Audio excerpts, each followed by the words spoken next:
the greatest guard finisher of all time, and it's plays like this that get him that title. What a finish from Kyrie Irving. Some Irving ingenuity right there. And he's got now his team up after they trailed by 31. Mavericks, Irving dancing, prancing, pulls up, three-pointer, bang! And a foul! Full display here in Game 6. He's got P.J. Tucker not knowing what direction to go in. Absorbs the contact. He's 12-0 in his career in closeout games, and he's putting them to bed almost by himself.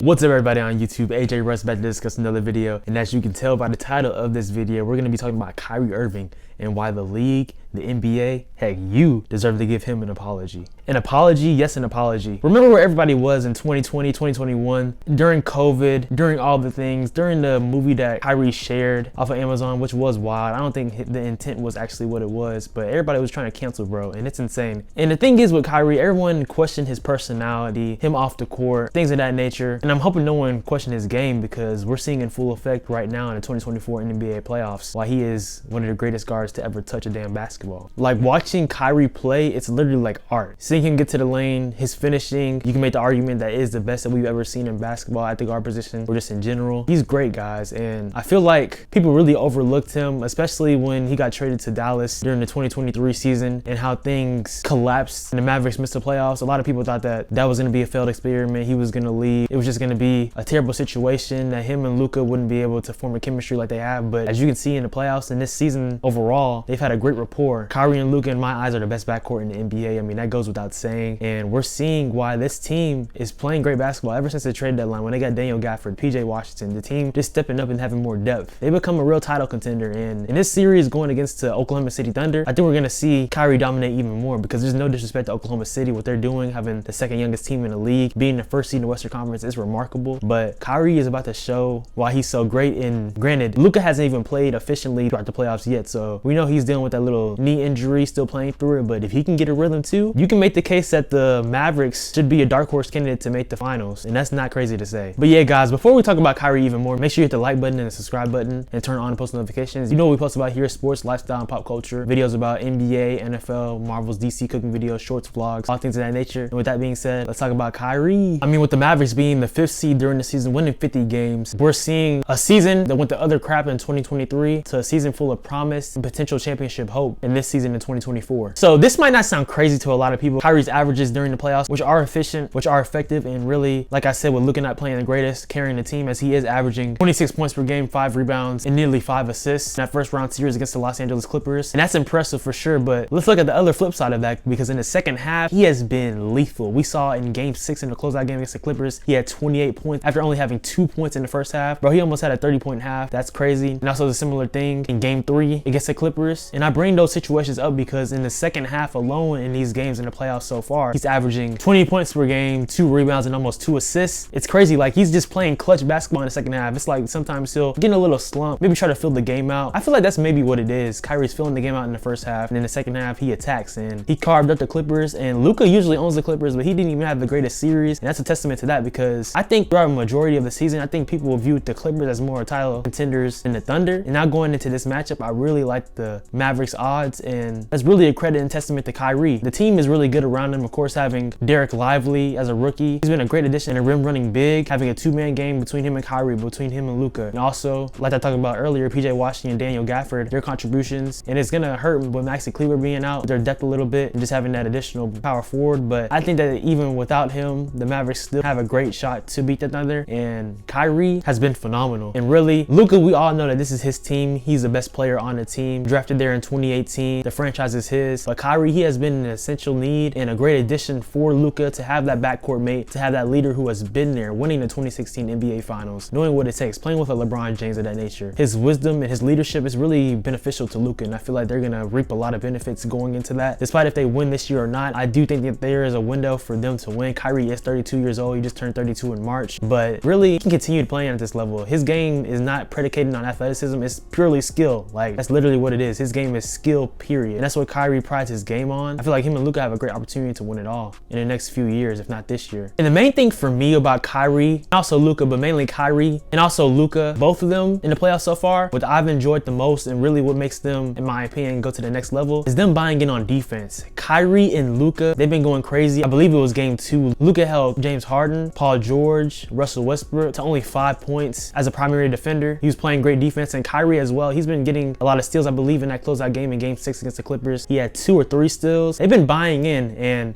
that was the biggest question for sure before the trade deadline as well. The Mavericks were one of the lower ranked teams on the defensive end, but in order to win a championship and to win championships, you have to buy in defensively because you can't just expect to outscore everybody and have no repercussions. And the Mavericks, they've been impressive on that end and offensively as well. We know they've been cut and not offensively talented, but now buying in on defense, that's what's making them, in my opinion, be even bigger title threats. And it's going to be tough because we know the Western Conference right now, the Nuggets are playing the Timberwolves, and a lot of people view the winner out of that series going to the finals and potentially even picking them to beat a team like the Celtics in the finals. But I wouldn't sleep on the Mavericks, guys, because Luka and Kyrie and what Kyrie has been doing so far in the playoffs, it's nothing to snore at. The Clippers, like I said, they had a stretch in the season where they were 26-5, and we know they always deal with injuries with Kawhi. I mean, it really sucks, honestly, as a basketball fan, but that's a part of the game. You have to get adjusted to it, and the Mavericks, they've been more reliable, and they beat that team. They beat them in 6 games. It's not like the series with the Mavs and Clippers won 7 games. They won 6 games. They closed them out in their crib. They blew them out in game 5 and game 6. They're playing well-oiled basketball. Going into the playoffs, they're playing amazing basketball, and they're continuing that rhythm. And it's not to say that Thunder don't have a chance because they're the first seed for a reason, but I just believe that their inexperience is going to bite them in the butt, and I feel like Kyrie is going to cook who's ever guarding him. Lou Dort, you could put him on Kyrie. I still believe he'll get buckets. Lou Dort is a great defender, don't get me wrong. Shea is a great defender too in his own right, especially considered a great offensive player that he is. His mid-range, his three-point game, his craftiness, but I feel like Luka and Kyrie will still give them bucks for sure. And like I said, the Thunder are very talented. I'm really looking forward to the big-on-big matchup between Chet Holmgren and Derek Lively. Both of them, that should be intriguing. But like I said, Kyrie, what he's been doing, man, and really just how his attitude has changed. You can just tell he has a genuine joy being in Dallas. It's peace. It's something that we haven't seen before. In Brooklyn, it was always drama. After winning the championship in Cleveland, it was like Kyrie wanted his own team, and then going into Boston, same type of principle, kind of having a pride thing. But you can really just tell we've seen Kyrie grow up, and a lot of people are starting to praise him now, and it's really crazy because the discourse behind him a few years ago, a lot of people were like, oh man, this guy's a nutcase. Kyrie is bad for the NBA. I remember Stephen A. Smith saying something similar to that. That was insane in my opinion. Kyrie, he is amazing for the NBA. His game is so underappreciated. I feel like if he was a few inches taller, he would be higher ranked as one of the best players of all time, but he is a great player of all time, and I believe that he is one of the best 10 guards that we've ever seen in NBA history. And he's going to continue to show that. And imagine if the Mavericks were to win this year. Like I said, they have a window in the next few years to win, but if they won this year, and especially Kyrie being at the helm with that, and along with Luka, of course it is his team, but still, bro, you have to elevate his name because Kyrie, he is like that. And I wouldn't be surprised because, like I said, when you're playing well basketball, it translates, and they play well going into the playoffs, and they're playing well right now. So that's really the gist of the video. I would say just Kyrie, he deserves your respect and your attention and your applause because I don't know what type of feelings you had about him before this season, and then after, especially he was traded to Brooklyn, because I remember in that stage last season before the trade deadline, they're playing well basketball in Brooklyn. He wanted out because they wouldn't give him a contract extension. I understand that. I guess they wanted to see more, which is understandable, but I don't blame him. And honestly, he played himself into a great situation playing with Luka Doncic. I mean, a lot of people make the argument that Luka isn't a great player to play with. See how Jalen Brunson is playing now in New York after leaving the Mavericks, but it proves that Luka, he always needed another ball handler with him, and also a player that just gets it, that has that experience. And Kyrie has had that experience being in the league since 2011, being able to contribute his basketball IQ, having the rapport that he has not only with Luka but with Jason Kidd as well, a former New Jersey Nets player turned to a Dallas Mavericks guard, similar with Kyrie going to Brooklyn and then going to Dallas. And Kyrie looked up to Jason Kidd, so you also have that support from the head coach. Mark Cuban loves Kyrie. I mean, it's really just a beautiful thing to see, and I'm really enjoying it as a fan of the NBA because Kyrie, I mean, he deserves his flowers. A great dude. People view him as controversial at times, but we're really seeing in full effect why he is that guy, why he's like that, and why he's one of the greatest guards to ever play basketball. So yeah, guys, I appreciate you watching always. Let me know in the comments down below what you think about just Kyrie's play so far in the playoffs this season. Luka Doncic and him, their backcourt being the best in the NBA. How you think they'll finish in terms of the playoffs? Do you think they have a real shot to make the finals, to beat the Nuggets, the Wolves, or do you think that they definitely have a championship window, but it's not gonna happen this year? Let me know what y'all think in the comments down below because it is an intriguing conversation. Thank you for the support always, guys. I appreciate you watching. Make sure to like, comment, subscribe, and turn on post notifications. Follow me on Instagram and Twitter at SwaggyRuss, and also on TikTok at SwaggyRuss02 for cooking videos, shorts, reels, things of that nature. More videos are on the way, guys. Like I said in my last video, summer is here. Expect a ton of content. We are here, ready to elevate this channel, guys. I thank you for all the love that y'all show, the comments, the sharing, just all the love that y'all continue to show. So y'all be blessed. Y'all have a good one. You matter. God loves you. Y'all have a good one.